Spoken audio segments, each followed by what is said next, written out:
Today, share ko lang po itong napakagandang verse dito sa Colossians 3:12.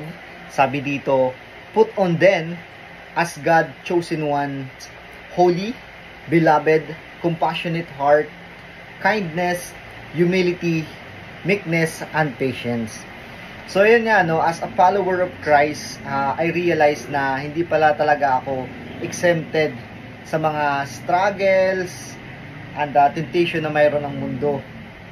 Pero ganun pa man, no, ang gandang reminders ng verse na to na kailangan kong maging Christ-like at piliin ko lagi si Christ, di ba? Kumbaga, it's a reminder na nasa kay Christ na ako. It is no longer I, but Christ who lives in me.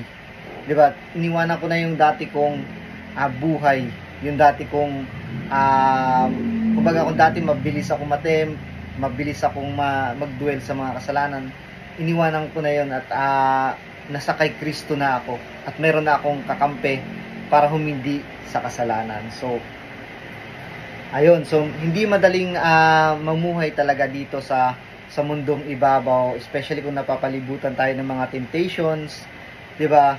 Pero let's be reminded na we are the light and salt of this world. 'Di ba? Now we are representing Christ. So it is our duty to be Christ-like.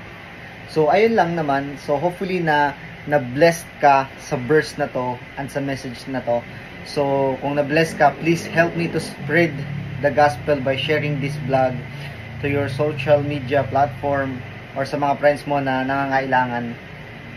And pa-share na rin and pa-help na rin mag-follow sa page na to and subscribe na rin sa my channel. So ayun lang. God bless po.